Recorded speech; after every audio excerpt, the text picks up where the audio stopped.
Olá, boa noite. Que bom estar com você em mais um parlatório pela TV Assembleia, canal 9.2, agora muito mais próximo de você, e através da TVN, canal 17. O parlatório é este espaço de discussão, né, em relação ao processo eleitoral de 2020, informação e orientação com democracia, transparência e cidadania aqui na TV Assembleia. E hoje, no parlatório, nós temos a honra e a satisfação renovada de receber aqui o comandante do Exército do 24º BIS, em São Luís, o Coronel Souza Filho. Coronel, que prazer, que satisfação tê-lo aqui na TV Assembleia. Satisfação é minha, Juraci Filho, todos os nossos telespectadores e esperamos apresentar todos os dados que possam ser bem esclarecedores para toda a população. Com certeza, a sua presença é muito oportuna para a gente, muito satisfatória. Do meu lado esquerdo, eu tenho o secretário do Tribunal de Contas da União, aqui no estado do Maranhão, doutor Alexandre Walraven, né? Walraven, gente, eu já pesquisei, viu? É de origem holandesa e o estado do Maranhão tem raízes também que falam sobre a França, a Holanda, a África, outros países. Doutor Walraven, é uma satisfação tê-lo aqui para a gente discutir um pouco dos temas inerentes ao processo eleitoral e à atuação do Tribunal de Contas da União, tão importante para a democracia e, sobretudo, para a transparência da gestão pública brasileira. Sim, Juraci, Tenente Coronel Souza Filho, é um prazer estar aqui com vocês no programa parlatório. Espero esclarecer aos telespectadores e eleitores o papel do Tribunal de Contas da União nas eleições de 2020. Vai ser uma conversa muito produtiva. Com certeza. E nós começamos o parlatório apresentando uma reportagem do recebimento de EPIs, os equipamentos de proteção individual que serão utilizados no período eleitoral. Vamos dar uma olhada aqui na tela do parlatório sobre essa reportagem produzida pela TV Assembleia, uma parceria do Tribunal Regional Eleitoral com o Exército Brasileiro. Vamos dar uma olhada. E o Tribunal Regional Eleitoral, em parceria com o Exército Brasileiro, recebe várias carretas com equipamentos de proteção individual que serão utilizados durante o processo eleitoral de 2020. A gente vai mostrar agora, aqui na tela do parlatório, a reportagem produzida pela TV Assembleia sobre esta parceria TRE e Exército Brasileiro 24º BIS. Vamos observar. Os equipamentos de proteção individual que vão ser destinados às pessoas que vão trabalhar nas eleições municipais no Maranhão chegaram nesta carreta.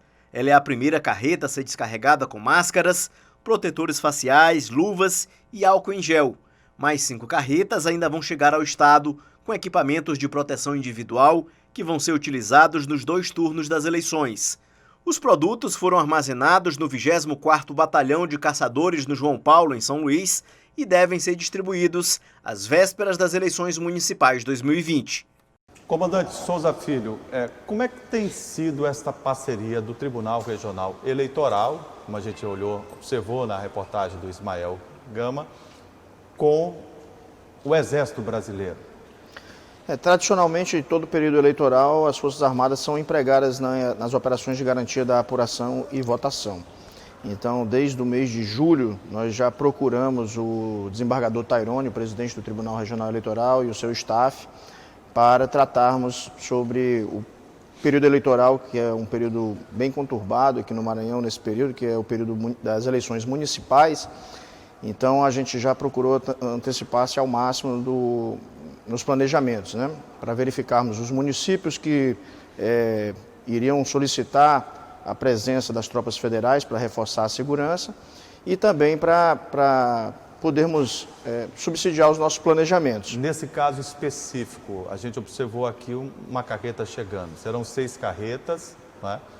Com quantas toneladas de equipamentos e de que forma será armazenado esse equipamento e a logística que será utilizada pelo Exército Brasileiro nessa prestação de serviço tão importante, não só para a justiça eleitoral, mas para o cidadão que é o eleitor. Isso.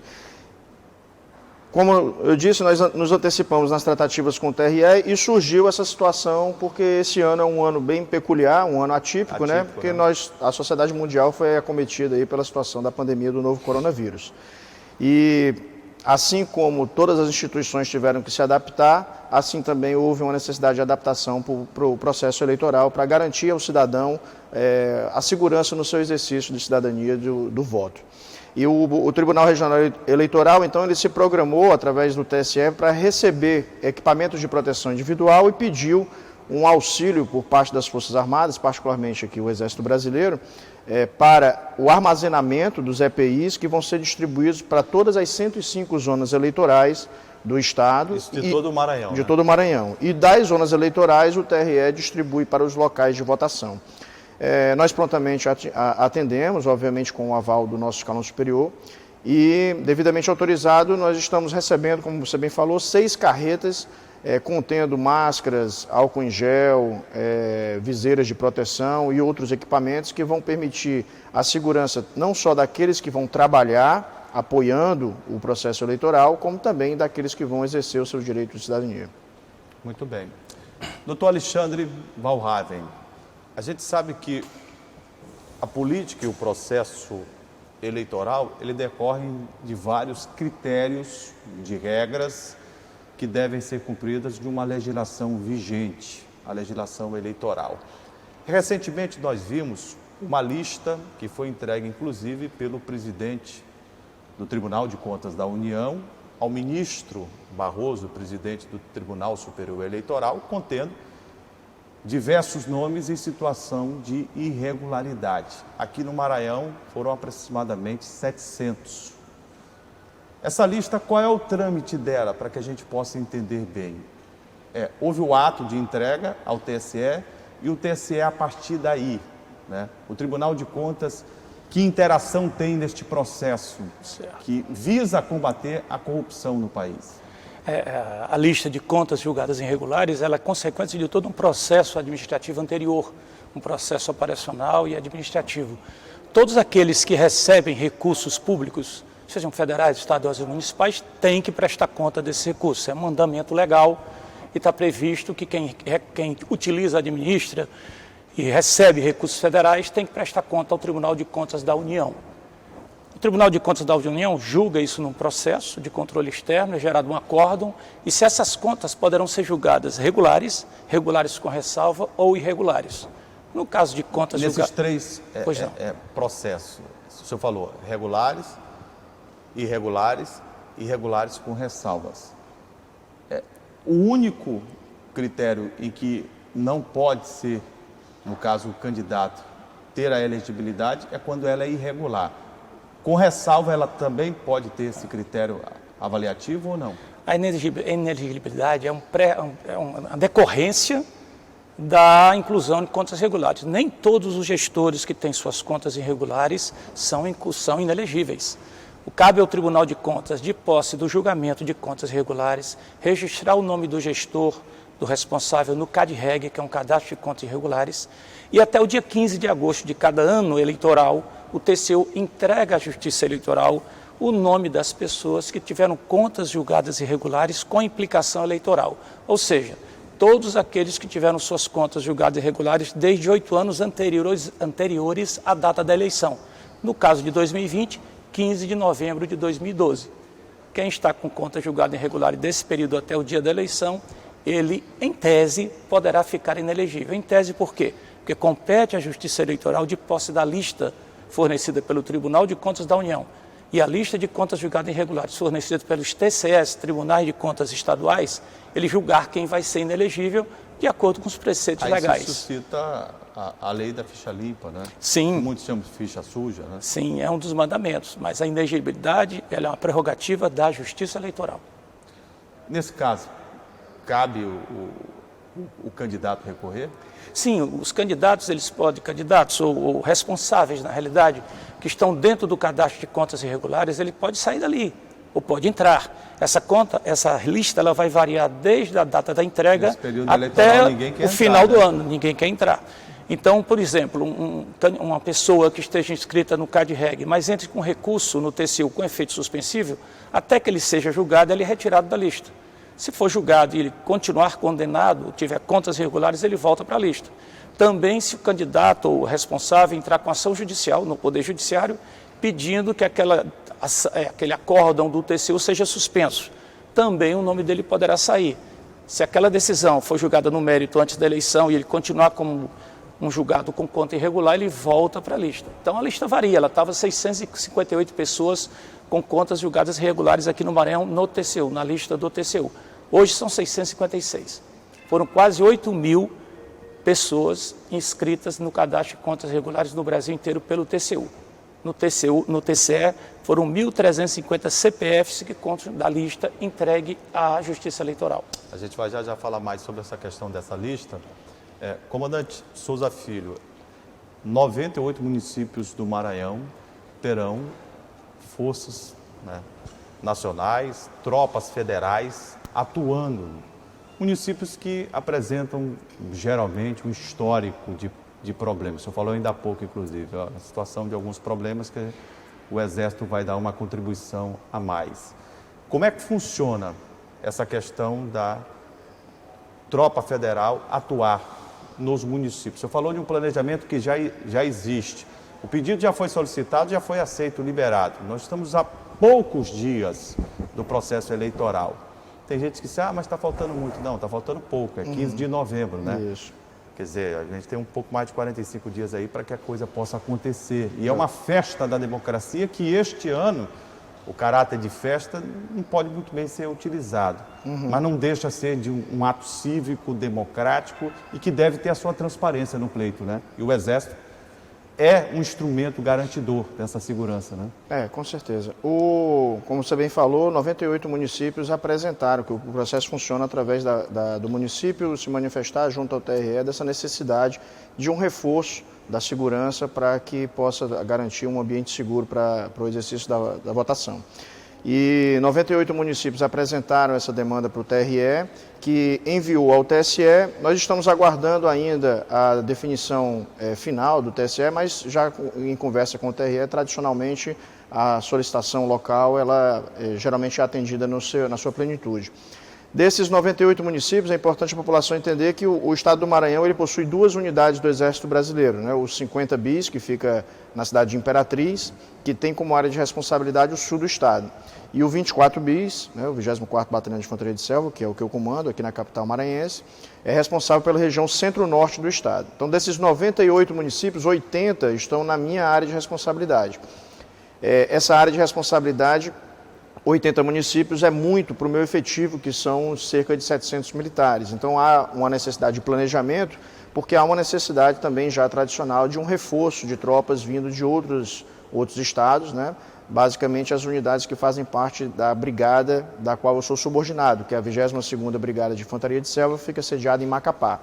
Ela tem 3 batalhões, um sediado em Belém, um sediado em Macapá e nós, o 24 BIS, sediado aqui em São Luís. O comandante sempre está por aqui, não é? Sim, o general Quint... Inclusive, nós entrevistamos aqui. Isso, o general Quint é o nosso comandante da 22ª Brigada de Infantaria de Selva e, geralmente, o comando da brigada também vem para cá, para o Maranhão, e nós recebemos reforço de unidades de Macapá e de Belém para termos o efetivo suficiente para estarmos em todos os 80 municípios, permitindo ali pela presença e pela fiscalização do estamento legal do período, né, que todas as normas e leis e procedimentos estão sendo devidamente cumpridos para que a população possa exercer o seu exercício de voto com tranquilidade.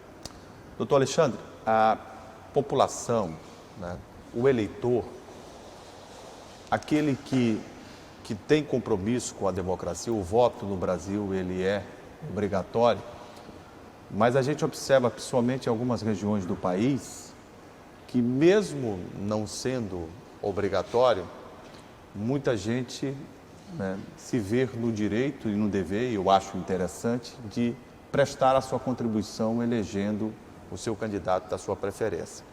Mas há, inegavelmente, uma decepção muito grande com alguns atos que são cometidos no Brasil afora. E aí se fala bastante em corrupção. A gente liga a televisão e observa muitos atos de corrupção, ações da Polícia Federal, ações da Polícia Civil, ações de forças nacionais também acontecendo.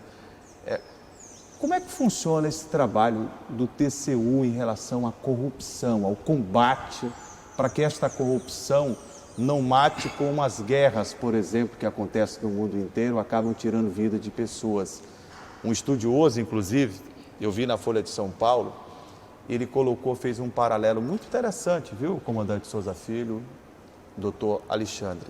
Ele disse, olha, a corrupção no Brasil, ela tem, em alguns momentos, matado mais do que algumas guerras espalhadas pelo mundo. Eu não sei se o senhor concorda com a tese e de que forma o senhor poderia didaticamente explicar esse trabalho em relação ao combate à corrupção. Primeiro, o TCU não trabalha sozinho, né? Nós temos uma estrutura de controle em todo o Brasil. Ele é composto desde os tribunais de contas estaduais e alguns municipais, as controladorias gerais de cada estado. Aqui nós temos a Secretaria de Transparência e Controle, nós temos a CGU, que é o braço federal do controle interno, aquele que atua... Controladoria Geral da União. CGU, Controladoria Geral da União, aqui no Maranhão temos uma sede, e temos o TCU também atuando nacionalmente. O TCU, além de fiscalizar a aplicação de recursos públicos, ele também é um órgão julgador, né, junto com os tribunais de contas do Estado. Então, como o TCU procura evitar ou combater a corrupção? Primeiro, fiscalizando, né, fiscalizando dioturnamente. Nós temos ferramentas de inteligência artificial, ferramentas de dashboard, agora blockchain, tudo na busca de utilizar de maneira mais efetiva e eficaz os nossos recursos humanos na busca de combater os ilícitos. Todo dia nós fazemos varreduras em todos os editais de licitação de todos os órgãos federais do Brasil, inclusive as Forças Armadas, a quem eu parabenizo pelo muito pequeno índice de impropriedades, né? Coronel, graças a Deus. Ainda então, bem, né? através desse tipo de ação, a gente procura agir preventivamente. Antigamente a ação era muito póstuma, era exame de cadáver, acontecia coisa e a gente corria atrás para tentar recuperar e nem sempre tem sucesso. E o CAD-REG é um sinal disso, são pessoas que foram inscritas como tendo suas contas irregulares, quando se agindo preventivamente evita-se isso, porque se mata a irregularidade no início. E é isso que os órgãos de controle, inclusive o Tribunal de Contas da União, procura fazer, agir preventivamente com o uso de ferramentas modernas. Então, como eu ia dizendo, todas as licitações são varridas por nós. Os sistemas acusam alguns indícios de irregularidades e outros dependem da expertise do auditor. E diariamente a gente está achando alguma coisa e tentando corrigir de forma que aquilo não se transforme posteriormente numa irregularidade insanável. Eu vou fazer um rápido intervalo e na volta já deixo um tema aqui para que os senhores possam nos ajudar a tentar buscar um caminho, que é em relação à tentativa de ter eleições limpas, né? Com o trabalho que o Exército fará, né, no estado do Maranhão, com o trabalho que o TCU já vem fazendo também, e a opinião do doutor Alexandre. A gente vai fazer um rápido intervalo e volta com esse tema, eleições limpas em 2020 no estado do Maranhão. Eleição que você possa confiar com transparência e democracia. E é isso que toda a população busca e quer ver na escolha do seu candidato. Um rápido intervalo e a gente volta já com o Parlatório aqui na TV Assembleia.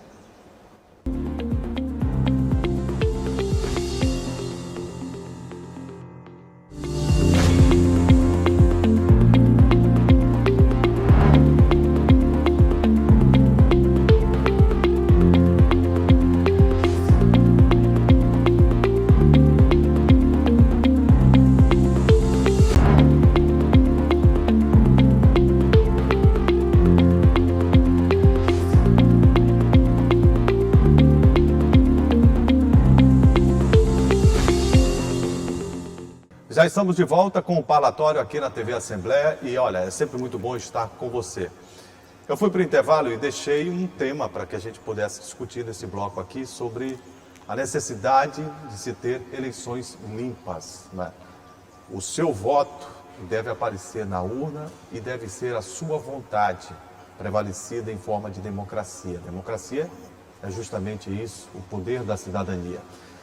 Como é que o Exército, Coronel Souza Filho, vai agir para manter a ordem, para estar presente nesses municípios onde há um acirramento, essa que é a grande realidade. Por que o Exército está presente? Porque há um acirramento. E por que o Exército chega e resolve as coisas? Porque tem justamente uma expertise nesse momento eleitoral. E eu gostaria que o senhor falasse sobre este momento e de que forma o Exército agirá uma vez mais em uma eleição que é atípica, né, do ponto de vista de logística, do ponto de vista estrutural.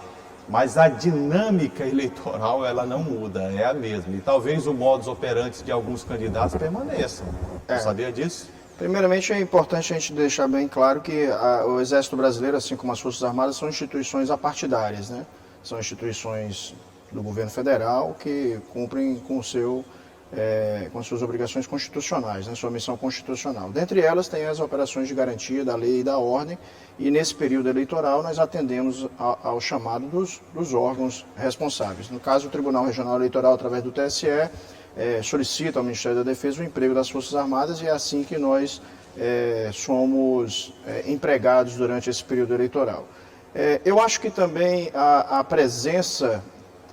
simples presença das Forças Armadas, pela credibilidade das instituições, né, e pelo histórico também já do seu emprego, isso por si só ele já inibe algumas práticas, já inibe alguns problemas. Tanto que geralmente nos locais onde as Forças Armadas são empregadas é onde ocorre ou não ocorrem os problemas, né, de incidência em crimes eleitorais ou de manifestações ou de instabilidades, né?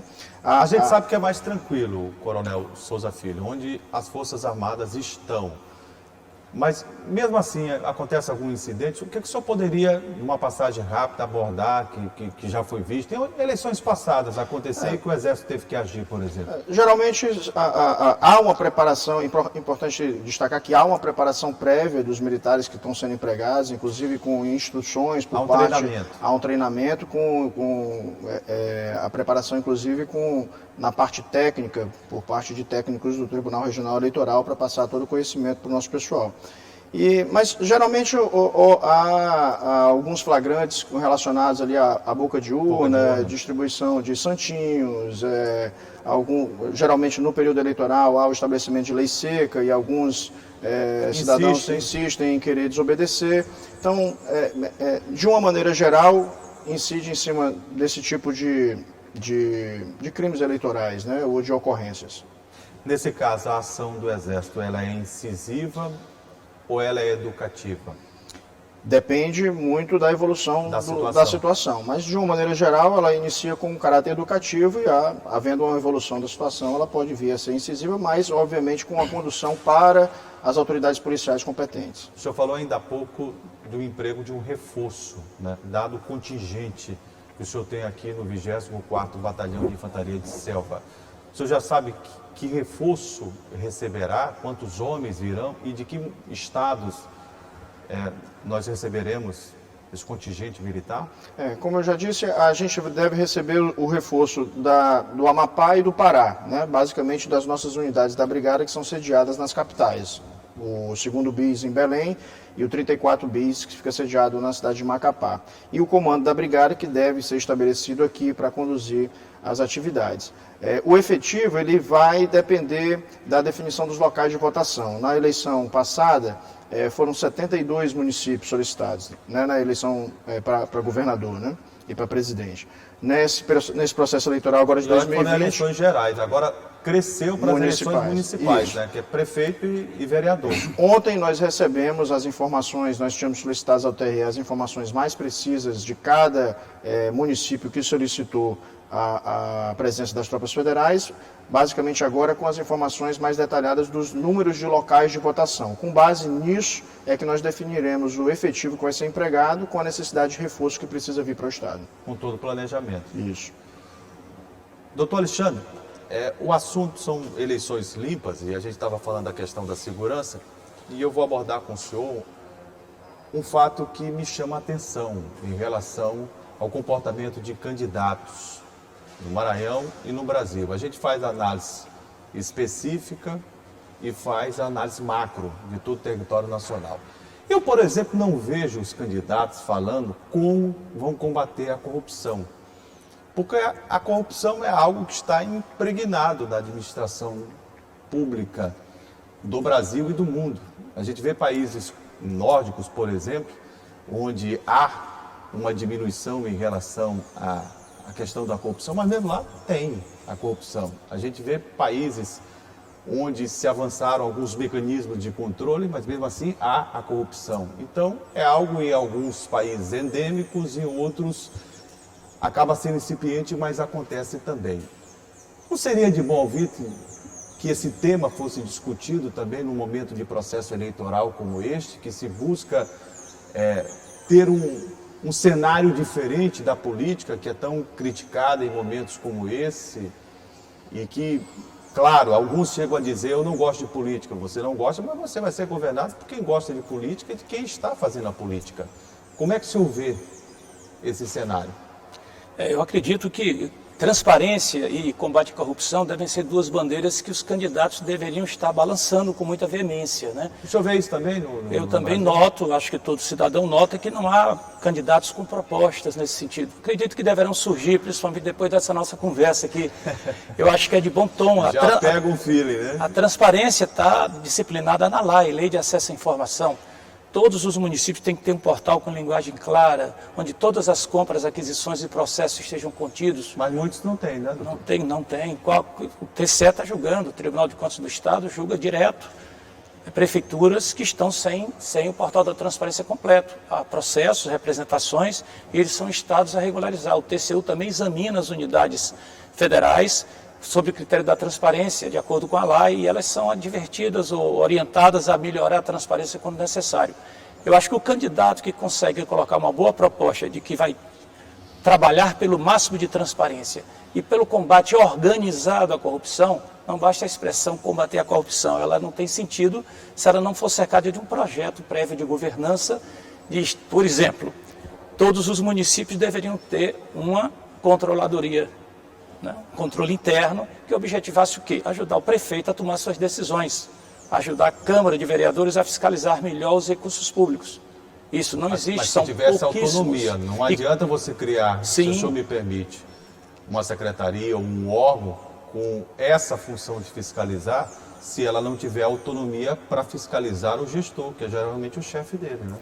Vai dentro daquilo que a gente falou, tem que ter um plano. O plano prevê todas as etapas. Um controle interno sem autonomia, indicado pelo prefeito, ele talvez não vá funcionar bem, porque na hora que ele indicar alguma irregularidade, pode ser que o prefeito resolva demiti-lo. Então tem que ser feito por concurso público, com autonomia. Né? O combate à corrupção tem que primar pela transparência, tem que seguir as normas da lei para que o portal contenha tudo. Tem que ter uma ouvidoria funcionando para que o cidadão ligue. 99% dos municípios do Maranhão, acredito eu, pelo que já tentamos fazer, não tem telefone fixo, que é uma coisa hoje muito barata. Você manter um telefone... É o percentual? No mínimo 99. Os municípios que nós tentamos fazer contato, um evento recente que fomos fazer, não conseguimos. Eles não têm telefone fixo funcionando, e é uma coisa muito simples, barata, e esse telefone poderia ser o da ouvidoria do município. Então, se o cidadão precisa reclamar de alguma coisa, denunciar, elogiar, ele teria aquele telefone, seria de bom tom. Então são boas práticas muito simples de se fazer, não custa tanto recurso, mas que vai dar o norte para o gestor e o norte para o eleitor.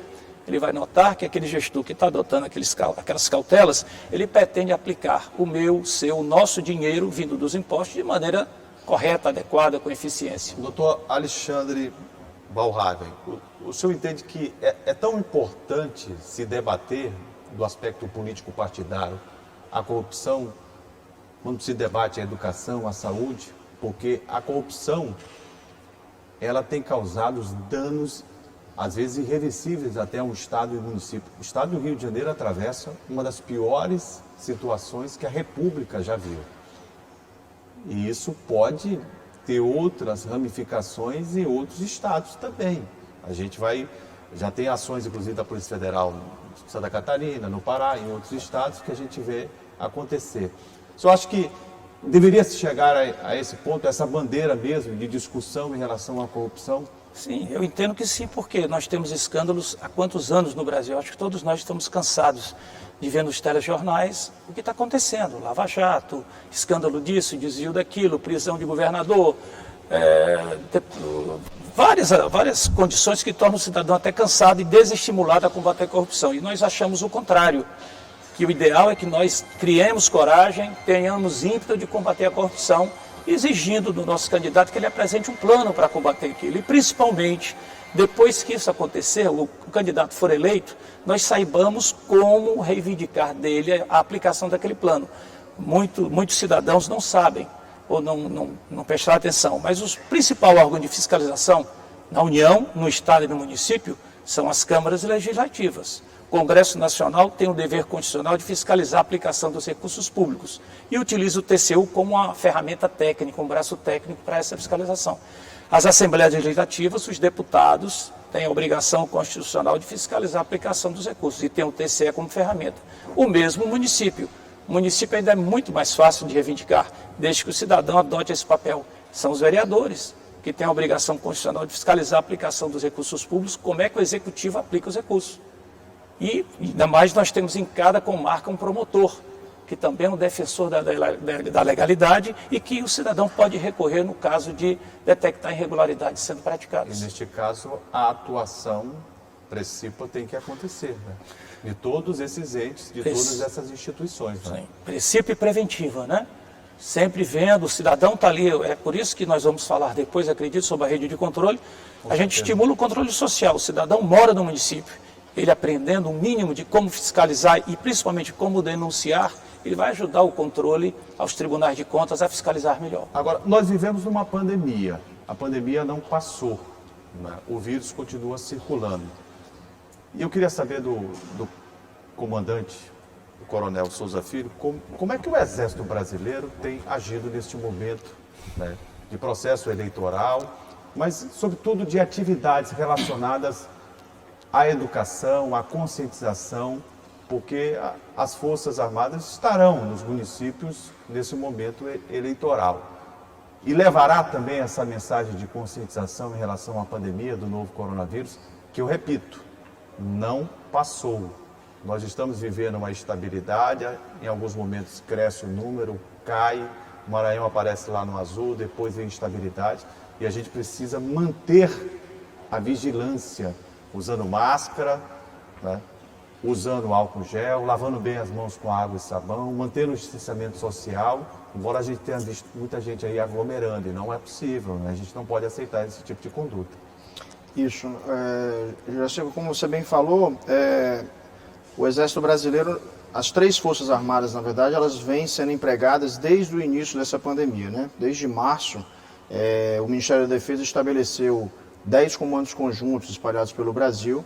Esses comandos conjuntos, eles coordenam as ações das três forças em prol da sociedade brasileira no combate à pandemia do novo coronavírus, colocando a expertise das Forças Armadas, todas as nossas estruturas, nossos meios e nosso pessoal voltados para somar esforços com as iniciativas locais, através das instituições de esfera federal, estadual e municipal. Aqui no estado do Maranhão, o 24 Bis é subordinado ao Comando Conjunto Norte, que foi estabelecido em Belém e tem como área de responsabilidade os estados do Amapá, do Pará e do Maranhão. E o norte do estado do Tocantins, que a gente chama de Bico do Papagaio, né? Bico do Papagaio. É a área de responsabilidade do Comando Conjunto Norte. E para nós aqui na capital maranhense e nessa nossa área de responsabilidade da região centro-norte do estado, nós temos procurado nos inserir nas mais diversas iniciativas desde o início da pandemia. Nós realizamos participamos de campanhas de doação de sangue para reforçar os bancos de sangue do Hemomar, realizamos trabalhos juntamente com instituições municipais de campanhas educativas, as chamadas blitz urbanas, na orla da Avenida Litorânea, em locais de estabelecimento também, estabelecimentos públicos onde as pessoas costumeiramente se aglomeravam. Participamos de atividades de higienização de hospitais, de repartições de escolas, de igrejas. Nós capacitamos o nosso pessoal com especialistas da Marinha do Brasil em Belém, do 2º Batalhão de Operações Ribeirinhas. Trouxemos esse conhecimento para cá, iniciamos fazendo a atividade de higienização e hoje também multiplicamos esse conhecimento fazendo também capacitação de equipes de outras instituições, trabalhando já junto capacitamos equipes, por exemplo, da Cruz Vermelha, de escolas, de instituições que nos solicitaram também apoio. A gente não só leva o serviço, mas também dá o conhecimento para que eles possam também realizar por si só outras atividades. E por ocasião da votação, O simples fato de nós já estarmos recebendo equipamentos de proteção individual para serem distribuídos já mostra que há uma preocupação do próprio TRE, do TSE, né, a nível nacional e das Forças Armadas em garantir, em orientar a população de que há uma necessidade de proteção, garantir, oferecer ao cidadão também os meios necessários para que ele possa exercer o voto de maneira segura, protegido, com as orientações que também já estão sendo disseminadas. Sem correr riscos. Sem correr riscos, e nós, como você bem disse, o coronavírus ele ainda continua, né? Ele não tem uma vacina ainda. Então a operação Covid-19, que foi estabelecida pelo Ministério da Defesa, ela também não tem prazo para terminar. Então mesmo durante o período da votação, nós estaremos levando o conhecimento, as orientações necessárias, os alertas oportunos para a sociedade, nos mantendo protegidos e orientando a população para se manter protegida também. Doutor Alexandre, eu tomei conhecimento que saiu também a lista do Tribunal de Contas do Estado do Maranhão em relação àquelas irregularidades advindas de más administrações, de malversação e improbidade administrativa. Como é que funciona esse trâmite a partir de agora? Essa lista, tanto do Tribunal de Contas da União como do Tribunal de Contas do Estado do Maranhão, foi entregue à Justiça Eleitoral de acordo com os preceitos da lei. A Corte Eleitoral vai julgar e vai ditar a inegibilidade ou não desses candidatos. O importante disso tudo é mostrar que a estrutura do controle, quem fiscaliza, está funcionando. No processo eleitoral como? Indicando que há gestores que tiveram contas irregulares e, em tese, o eleitor deve olhar com mais cuidado na hora de escolher seu voto. Só há três hipóteses de contas julgadas irregulares. Ou o gestor, o responsável, não prestou contas, se omitiu, então isso é um pecado grande. Quem omite tem alguma coisa para esconder, ou então ele presta conta e tem a conta aprovada. Não teme, né?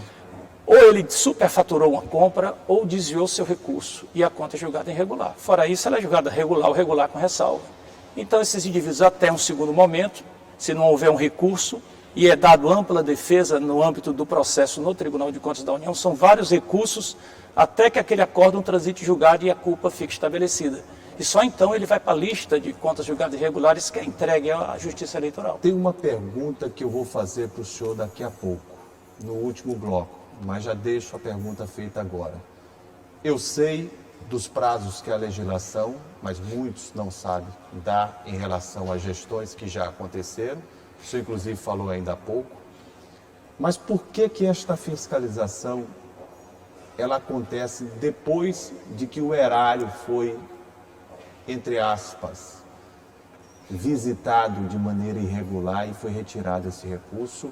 E a sociedade que está ali na ponta final, ela sofre bastante com a falta desse dinheiro que deveria ter sido investido na educação, na saúde, na segurança, na infraestrutura e assim por conseguinte.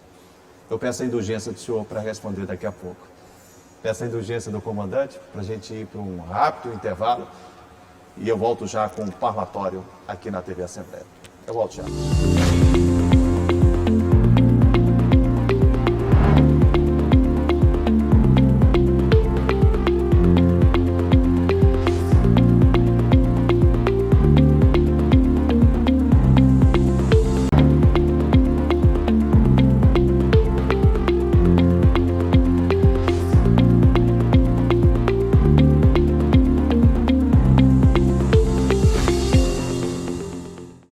Nós estamos de volta com o último bloco do parlatório. Quando a conversa é boa, né? A discussão é interessante, de um tema tão palpitante, eleições 2020, todo o processo eleitoral passa rápido o tempo, né? Mas a gente não deixa de ressaltar aqui a alegria, o orgulho, a satisfação de receber neste parlatório o comandante do Exército 24 Bis, o Batalhão de Infantaria de Selva, glorioso Exército Brasileiro, e também do doutor Alexandre Valraven, né, que é do Tribunal de Contas da União, aqui do estado do Maranhão. Bem, eu fui para o intervalo e deixei uma pergunta que é feita pelos maranhenses, pelos brasileiros. Mas por que o gestor, no exercício do mandato, ele comete irregularidade e ao final desse mandato, logo de imediato, ou no momento que acontece este ato de irregularidade ele não é punido com uma infração de acordo com a legislação? Eu gostaria que o senhor respondesse. São vários passos, a gente já conversou um pouco sobre isso, mas começa, por exemplo, em prefeituras da ausência de uma controladoria, um controle interno que possa auxiliar o prefeito, que muitas vezes os erros, as irregularidades não são propositais, são oriundas de desconhecimento e desinformação, e outras vezes não. Esse controle interno é justamente... Mas o senhor me permite, as prefeituras não têm uma procuradoria? A procuradoria não seria a parte de controle, de indicar irregularidades ou evitar. A procuradoria... Mas aí, se o senhor me permite, vou fazer outro questionamento. Mas tudo que é licitado passa pela procuradoria. Ela dá um aval. Sim. E a procuradoria é composta por operadores do direito, que deveriam conhecer a lei, ou não? Sim, deveriam opinar, muitas vezes opinam. A procuradoria nos municípios, muitas vezes, ela não é profissional no sentido de fazer parte do organograma da prefeitura, são advogados terceirizados. E no nosso entendimento, o melhor apoio para o prefeito seriam as controladorias. Esse é o step, é o passo do controle que diz, prefeito, não faça porque pode dar problema. E o controlador ele é obrigado a comunicar aos tribunais de contas, no caso de irregularidade, se ela persistir, mesmo que o prefeito se negue a adotar a sugestão dele. Então, é uma estrutura que começa de baixo, começa com a governança reinante na administração municipal, estadual e federal. Quem tem governança sabe quando vai errar. Ele tem alertas, ele tem red flags, bandeiras vermelhas que vão dizer, olha, isso aqui não pode ser assim, isso aqui não pode ser assado. Vamos dar um exemplo bem claro aqui no Maranhão, é a luta da rede de controle do Maranhão para se estabelecer aqui no nosso estado. Os pregões. Pregão presencial já é uma maneira não muito adequada de realizar pregões. Nós temos internet em todo o estado, pegando bem em todos os municípios. Então a regra e a lei prevê isso, que preferencialmente se use pregões eletrônicos. A redução de possibilidade de desvio de corrupção nesses atos eletrônicos é muito diminuta e mais fácil de ser fiscalizada. E, além do mais, em época de Covid, evita aglomeração. Mas não é o que acontece ainda. A maioria aqui no Maranhão são pregões presenciais. Isso é uma luta da rede de controle para mudar. Já seria um estancamento de eventuais fontes de corrupção. Os tribunais de contas, as controladorias estaduais, os tribunais de contas da União do Estado têm estruturas reduzidas. Isso não quer dizer que nós não consigamos trabalhar preventivamente. Engana-se aquele que acha que doravante a coisa não vai ficar cada vez mais difícil. O uso de robôs, como eu já disse, blockchains, que está sendo lançado agora pelo TCU, no exame preventivo de irregularidades, vai fazer que um auditor faça o trabalho de 10 auditores. Vai haver o cruzamento de dados? Já está havendo, sempre está havendo. O problema é que os sistemas estão sendo aperfeiçoados e testados. Então a tendência, por exemplo, a varredura de licitações diárias que o TCU faz com o sistema, com o robô Alice, por exemplo. Um auditor faz o trabalho de 10 auditores, 10 auditores levariam 2 meses para fazer, porque o robô já examina o ato e já me diz mais ou menos o que pode estar errado. Opa, ali tem disco de E o auditor, com sua expertise, vai examinar, diligenciar na hora o órgão. Nós já fizemos diligências aqui, inclusive é o coronel. E ele esclareceu e resolveu a situação. Tem outros casos que não resolvem. E a gente aí atua um processo de controle externo e evita a irregularidade acontecer. Em outras oportunidades não é possível, nós temos que entender que são, só no Maranhão, 217 municípios, inúmeros órgãos estaduais e federais usando recursos o tempo todo. Então a estrutura ela vai se adequar o seu tamanho pelo uso intensivo da tecnologia. O doutor Alexandre falou em relação à Covid-19, dos processos e fez uma relação com a Covid-19. Coronel Souza Filho, a gente observou nesse processo de pandemia, e o senhor falava ainda há pouco com propriedade, sobre as ações que foram desenvolvidas pelo Exército de prevenção, inclusive com a desinfecção de igrejas, de unidades hospitalares em atendimento da Covid. Eu queria saber do senhor se nesse período do processo eleitoral, se essas zonas eleitorais, os locais de votação, que terão, por exemplo, a presença do Exército Brasileiro, do glorioso Exército Brasileiro, se elas também passarão por este momento de desinfecção. Essa solicitação ela não foi feita especificamente pelo TRE para nós, né? E nós também não estaremos sendo empregados em todas as zonas eleitorais ou todos os locais de votação. Mas, sendo possível ou sendo solicitado, nossos meios estão inteiramente à disposição da sociedade para isso. Inclusive, o Exército chegou a dar treinamento durante esse momento de pandemia? Nós fizemos uma capacitação, né, multiplicamos o conhecimento adquirido pelos especialistas da Marinha do Brasil recebidos lá em Belém. Nessa área. O Exército também tem especialistas na área, em defesa química, biológica, radiológica, nuclear, mas aqui na área nós não temos uma unidade especializada. A unidade que nós temos aqui é da Marinha, que foi quem capacitou todo o pessoal do Comando Conjunto Norte. E nós aproveitamos esse conhecimento adquirido para multiplicar esse conhecimento para outras instituições. O que pode ser também realizado junto com o TRE, numa parceria, para passar esse conhecimento para quem vai ser empregado nas zonas eleitorais.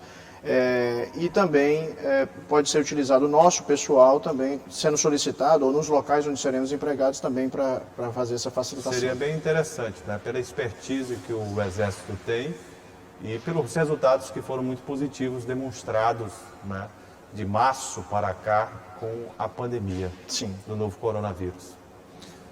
Doutor Alexandre, eu quero falar com o senhor sobre um tema agora, que é o Programa Nacional de Prevenção, né? Programa Nacional de Prevenção à Corrupção, que vai ser em fevereiro de 2021, um momento do ápice, mas eu gostaria que o senhor pudesse nos antecipar, por gentileza, como é que vai funcionar esse programa de prevenção à corrupção. Se você me permitir, eu gostaria de dar um adendo sobre redes de controle. Pois não, fica melhor ainda, porque... Nós temos no Brasil inteiro redes de controle, que são formadas por uma coletiva de órgãos de controle e fiscalização que trabalham em parceria, fiscalizando juntos, estimulando o controle social. Aqui no Maranhão, nós temos desde 2010 a rede de controle da gestão pública, composta por 30 órgãos. São muitos, não vou conseguir listar todos. Toda vez eu peço desculpa a meus colegas que eu não consigo dizer todos de cabeça. Mas é o TCU, CGU, 30, né? Polícia Federal, TCE, AGU, Secretaria de Transparência e Controle, OAB... são muitos e todos órgãos de relevo aqui no Estado. E o que acontece? Eles estão intrinsecamente ligados? Sim, a gente tem um acordo de cooperação e trabalhamos juntos. Formamos parcerias isoladas ou não, de acordo com a situação que nós nos defrontamos. Isso gera trabalhos conjuntos e resultados mais alvissareiros no combate à corrupção.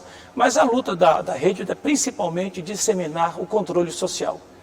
Nós já fizemos mais de 600 eventos no interior, em cidades polos, tentando conscientizar o cidadão de que ele é o principal fiscal do recurso público.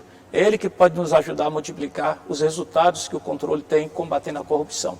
E o Programa Nacional de Prevenção à Corrupção veio dessa necessidade de que também ajudarmos as gestões municipais, estaduais e federais a melhorarem sua governança e criarem instrumentos de combate à corrupção.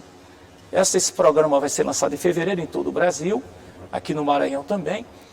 E ele pretende o quê? Que vai ser criada uma plataforma tecnológica onde os órgãos, todos eles, federais, estaduais e municipais, serão convidados a fazer um autodiagnóstico. Ver como é que está a sua situação de governança, de combate à corrupção, eles estão protegidos contra a corrupção, estão escolhendo seus gestores da maneira mais adequada. Então, depois de preenchido esse autodiagnóstico, cada órgão, sigilosamente, recebe o seu diagnóstico e vai saber a situação. E ele vai poder, voluntariamente, recorrer à rede de controle, à plataforma tecnológica na busca de capacitação e consultorias para melhorar a sua governança e a maneira de enfrentar o dia a dia no combate à corrupção. Deixa eu ver se eu entendi bem. Quer dizer que este programa de corrupção, ele tem uma sistemática, né, de informática, e ele receberá os dados, vai averiguar a situação daquela instituição, daquele órgão.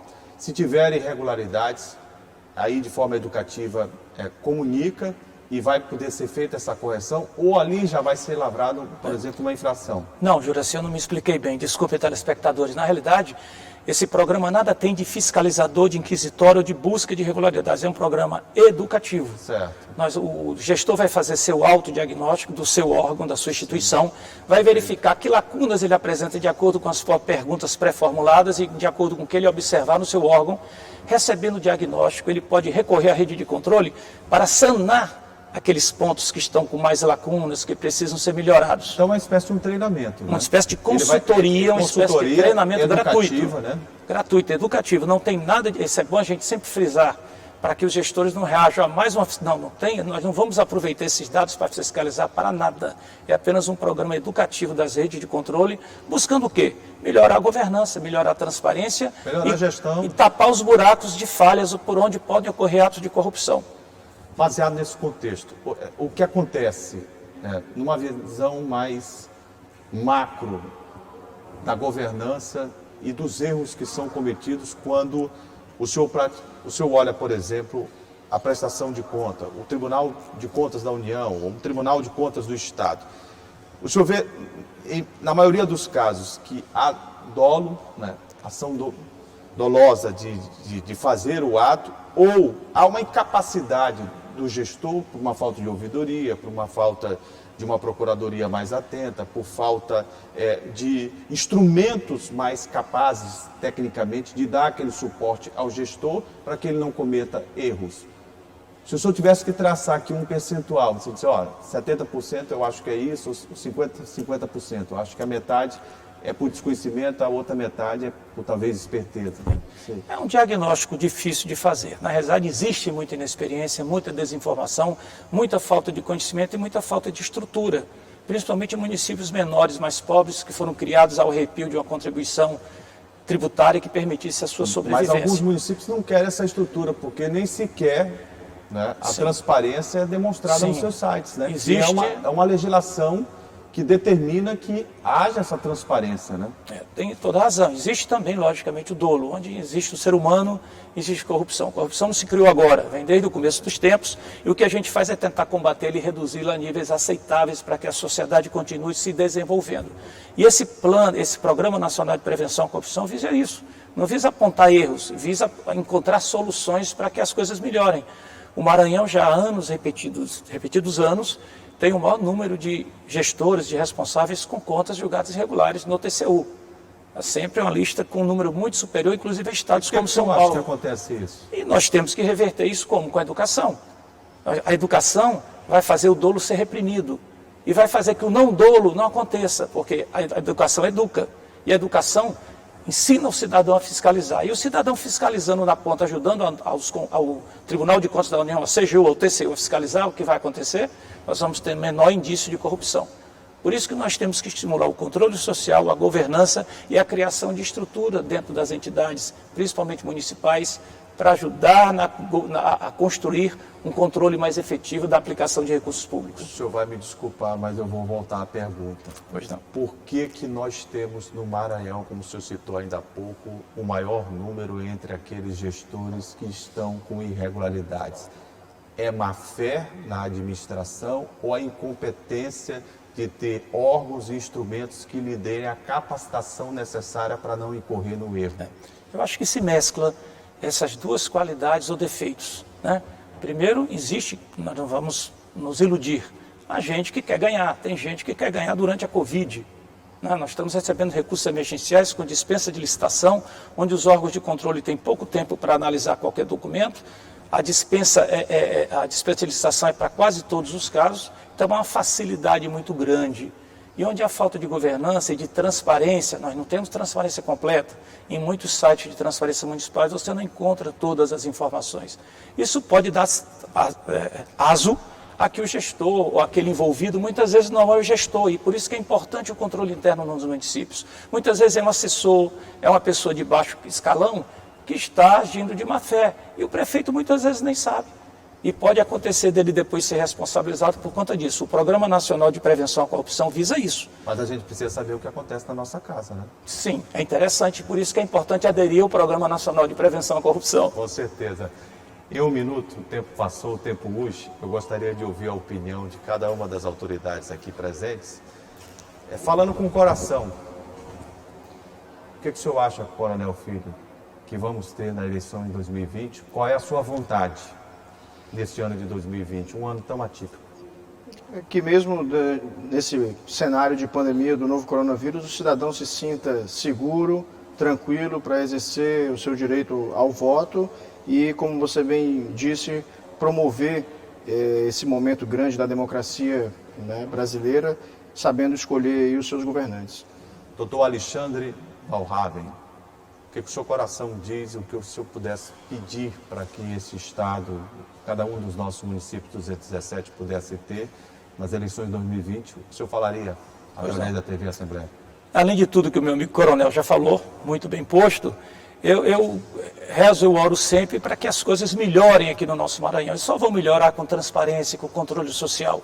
Se o cidadão se conscientizar que ao consultar uma lista de contas julgadas irregulares do TCE, do TCU, ele já vai poder dar um exame prévio se ele deve votar ou não naquela pessoa, se ele usar as redes sociais, vários artifícios que nós temos para avaliar os candidatos, e se nós exigirmos também que ele apresentem plataformas sólidas de realizações, que mudem o atual contexto do Maranhão. Eu acho que com isso nós temos possibilidade de melhorar muito o nosso Estado. Coronel Souza Filho, comandante do Exército Brasileiro, glorioso Exército Brasileiro, 24º Batalhão de Infantaria de Selva, muitíssimo obrigado pela sua presença, participação, pelo rico debate que nos proporcionou e propiciou aqui no parlatório da TV Assembleia. Volte mais vezes. Muito obrigado, agradeço o convite, agradeço por essa oportunidade, mais uma vez, de poder me dirigir não só aos telespectadores, mas à sociedade brasileira, a sociedade maranhense, né? Mais especificamente de maneira geral, e estamos à disposição.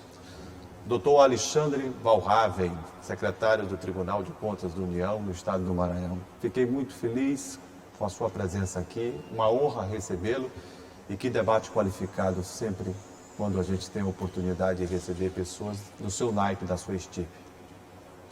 Obrigado, eu agradeço a companhia de vocês nesse programa. Eu acho que a gente conversou bastante sobre o tema corrupção, o tema transparência, e a gente espera que os espectadores interiorizem esse conteúdo, esse recado que tanto eu como o comandante tentamos repassar na busca de eleições vitoriosas, que seja eleito o melhor para cada município. O parlatório volta na próxima quinta-feira. Acompanhe também as reprises durante a semana na TV Assembleia. E fique com essa frase do ex-presidente norte-americano John Kennedy: eu não sei o caminho para chegar ao sucesso, mas com certeza o caminho para o sucesso é tentar agradar a todo mundo. Um grande abraço, fique com Deus e até a próxima.